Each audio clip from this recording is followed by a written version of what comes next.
Hoy tenemos sobre la mesa una de esas noticias que de verdad definen un año. Sí, de mucho impacto. Un artículo publicado hoy mismo, 3 de diciembre de 2025, en El Informador, y presenta un doble anuncio. Ajá, Y toca las dos cosas que más nos importan en el día a día, ¿no? El dinero y el tiempo. totalmente. Por un lado, se confirma un nuevo aumento al salario mínimo para 2026, y por otro, se pone en marcha el plan para reducir la jornada laboral. Es que es una excelente forma de plantearlo. O sea, tenemos una historia con dos protagonistas. Exacto, porque no son dos anuncios aislados, es una sola estrategia, digamos, con dos caras. A ver, Una que busca poner más dinero en el bolsillo de la gente, de forma inmediata, y otra que promete devolverles tiempo a mediano plazo. ok, Lo fascinante aquí es analizar cómo el artículo construye esta narrativa de un cambio coordinado, casi como un nuevo pacto social. claro. Y para eso, creo que vale la pena ir desglosando cada parte, no solo las cifras, sino su significado más profundo.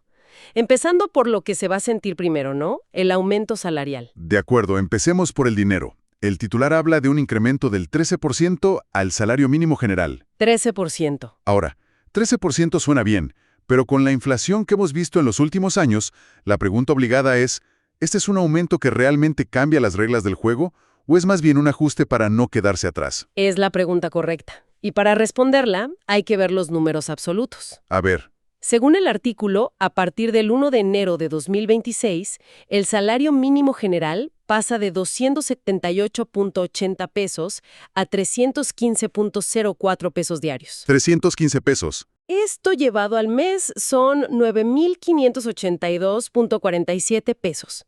Casi 10,000 pesos. Y comparado con la inflación proyectada, sí representa una ganancia real en el poder de compra. O sea, no es solo un parche, es un avance. Ok, Pero aquí es donde la historia se complica un poquito, porque el texto de El Informador deja muy claro que no es una política de talla única para todo el país. claro, la distinción con la frontera norte. Siempre es un caso aparte. ¿Cómo se ve el panorama allá? Pues completamente distinto. En la zona libre de la frontera norte, el aumento es menor en porcentaje. Menor. Sí, es del 5%. Pero como parten de una base mucho más alta, su nuevo salario diario será de 440.87 pesos. 440. Mensualmente eso es 13.149.80 pesos. Vaya diferencia. Esta brecha no es casual, ¿eh? El artículo sugiere que refleja realidades económicas muy diferentes. La frontera tiene una dinámica de costos, de competencia laboral muy ligada a Estados Unidos. Su salario mínimo siempre ha jugado en otra liga. Y es en esa diferencia donde creo que está uno de los datos más reveladores del artículo. A ver. Se habla mucho de un concepto clave, la canasta básica. Ajá. Para quien no esté familiarizado, es básicamente el conjunto de bienes y servicios que el gobierno considera indispensables para que una familia subsista un mes. Y la nota dice que el objetivo del gobierno para 2030 es que el salario mínimo general alcance para comprar 2 canastas y media. Exacto. Y lo que es realmente impactante, y que el texto subraya, es que la zona fronteriza no solo va en camino a esa meta, ya la superó. Ya la superó. Ya. Con este nuevo aumento, el salario mínimo en la frontera ya permite cubrir 2.8 canastas básicas. 2.8. Sí, el artículo incluso le pone un marco histórico a esto. Señala que es un nivel de poder adquisitivo que no se veía desde 1976. Espera un momento. ¿Me estás diciendo que la frontera ya está viviendo en el futuro de la meta nacional? Básicamente. Es increíble. ¿Qué pasó en esa región para que se adelantara tanto al resto del país? ¿El artículo da alguna pista sobre eso? No profundiza en las causas, pero bueno, podemos inferirlo. La política de duplicar el salario mínimo en la frontera, que se implementó hace unos años, Claro. actuó como un acelerador masivo. Se asumió un riesgo calculado, apostando a que la economía de la región, por su dinamismo exportador y pues su dolarización de facto, podría absorber el impacto. Y sin generar desempleo o inflación. Exacto. Y según los datos que presenta el artículo, la apuesta parece haber funcionado en términos de poder adquisitivo. Los colocó casi 50 años atrás en el tiempo, pero en el buen sentido. 50 años en el buen sentido. Me gusta eso. Y hablando de esa perspectiva histórica, hay otra cifra que salta a la vista en el texto, ¿Cuál? y que parece ser el eje de la comunicación del gobierno. Se afirma que con este nuevo aumento, el salario mínimo habrá recuperado un 154.2% de su poder adquisitivo. 154%. Sí, durante los gobiernos de la transformación. Es un número muy potente. Potentísimo. Y es clave entender que esa cifra no sale de la nada. Es una declaración directa del secretario del Trabajo, Marat Bolaños, citada en el artículo. Ah, ok. Y el propósito de ese dato es enmarcar el aumento actual no como un evento aislado, sino como la culminación de una política de recuperación a largo plazo. Claro. Busca contrastar con lo que muchos economistas llaman las décadas perdidas para el salario, ¿no? Desde los 80s hasta bien entrada la década de 2010, cuando el salario mínimo perdía poder de compra. O sea que el mensaje es, no solo estamos subiendo el salario, estamos saldando una deuda histórica. Precisamente, se está intentando reescribir la narrativa económica de los últimos 40 años. Y para que ese número tan grande no se quede en el aire, en algo abstracto, el artículo hace algo muy inteligente. ¿Qué hace? Lo aterriza en la economía del hogar. Sí, esa parte me encantó.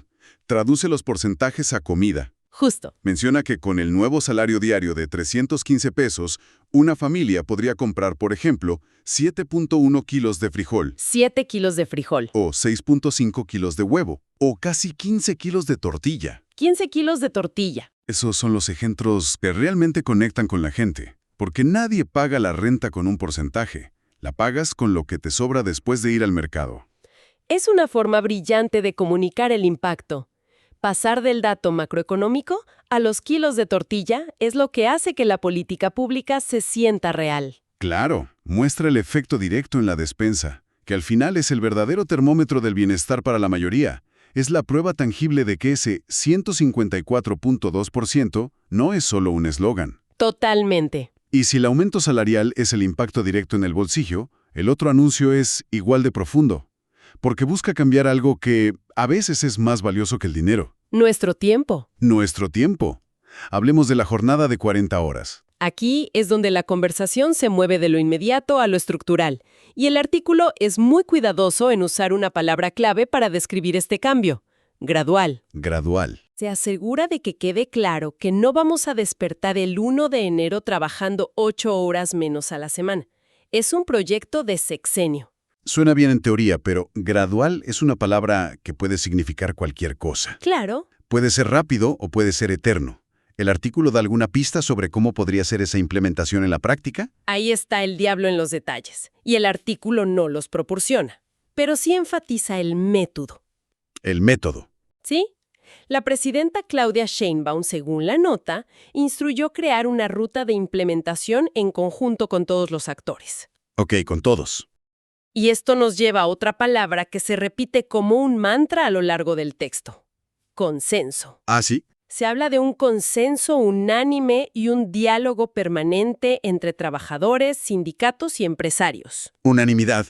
Esa es una palabra muy fuerte en un país con intereses tan diversos. Suena... Suena casi demasiado bueno para ser verdad, ¿no? Sí, justo. Que el sector empresarial, que históricamente ha advertido sobre los riesgos de aumentar los costos laborales, ahora acepte no uno, sino dos cambios en esa dirección. ¿Qué pudo haberlos llevado a firmar este acuerdo? Esa es la pregunta del millón, y es la historia que el artículo no cuenta explícitamente, pero que podemos leer entre líneas. A ver. En la superficie se presenta como un triunfo del diálogo social, y sin duda lo es, pero es inevitable preguntarse qué concesiones o promesas se hicieron detrás de escena. Claro. Quizás hubo garantías de que la implementación sería lo suficientemente lenta para permitir ajustes, quizás se habló de incentivos fiscales o de programas de capacitación. O una tercera opción. O una tercera opción es que la presión política y social era ya tan fuerte que oponerse era más costoso que sumarse al acuerdo. Es la foto final del acuerdo, no el video de la negociación. La foto bonita. Y en esa foto todos sonríen. La narrativa oficial que el artículo refleja es que esto no es una imposición, sino un pacto, que no es una medida que generará conflicto, sino una solución negociada y aceptado por todos. Entiendo. La estrategia de comunicación, centrada en la cohesión y el acuerdo, parece ser tan importante como la medida en sí. Tiene sentido. Ahora, volviendo a la implementación gradual de las 40 horas. Si tuvieras que especular, basándote en cómo se han hecho estas cosas en otros países, ¿qué podríamos esperar? ¿Será por sectores? ¿Por tamaño de empresa? Ambas son posibilidades muy reales. Un enfoque sectorial podría significar que la industria manufacturera, que a menudo ya opera con turnos muy definidos y tiene pues mayor capacidad de automatización, sea la primera. ¿Y los últimos? Los servicios.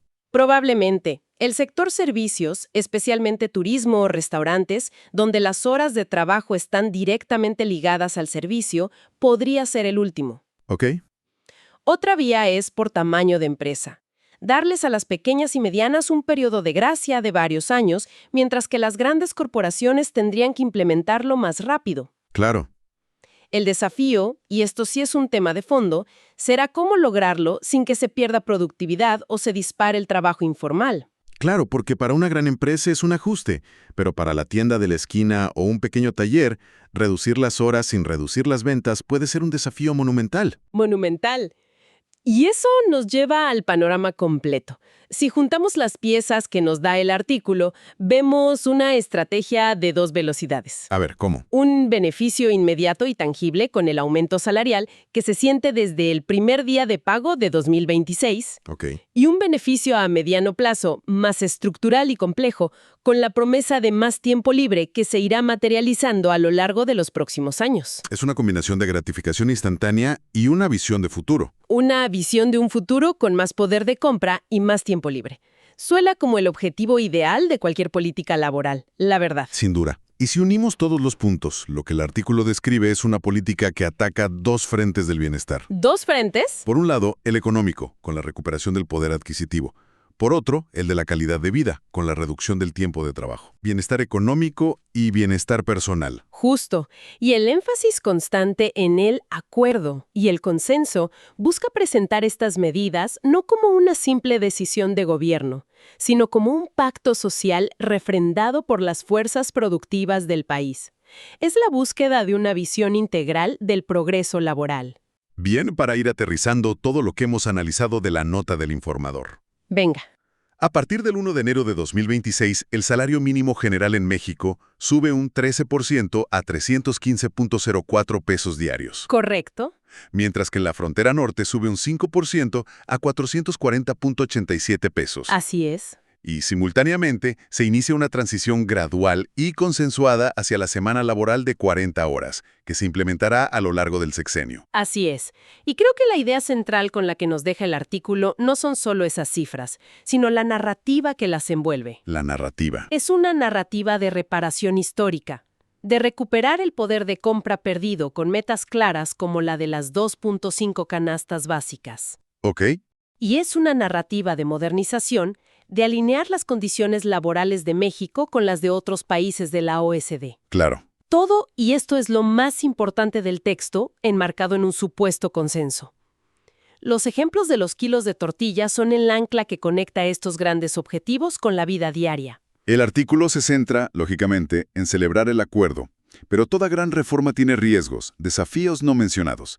Si tuvieras que señalar el principal punto ciego de esta historia, ¿cuál sería? El principal punto ciego, y que seguramente será el siguiente capítulo de esta historia, es precisamente la gestión de este doble ajuste en el mundo real. En el día a día. En el mundo de las pequeñas y medianas empresas, que son la columna vertebral de la economía mexicana, y generan la mayor parte del empleo. Las pymes. El artículo habla de consenso, pero el consenso en una mesa de negociación nacional es una cosa, y la realidad de una pyme con márgenes apretados es otra muy distinta. Entonces, el verdadero reto no es el anuncio, sino la ejecución a nivel de la calle, digamos.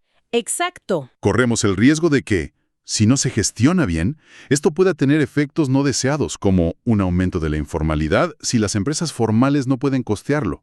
Ese es el mayor riesgo. Una empresa que enfrenta un aumento en el costo por hora de sus trabajadores tiene pocas opciones. Absorber el costo reduciendo sus ganancias. O subir precios. La más fácil y peligrosa, pasarse a la informalidad para evitar los costos. ¡Qué delicado! El éxito de esta doble reforma dependerá crucialmente de los detalles de la implementación gradual y sobre todo de los mecanismos de apoyo, crédito y capacitación que se ofrezcan a estas empresas para que puedan hacer la transición sin ahogarse en el intento. Claro. El consenso es el primer paso, pero la implementación detallada y justa será la verdadera prueba de fuero.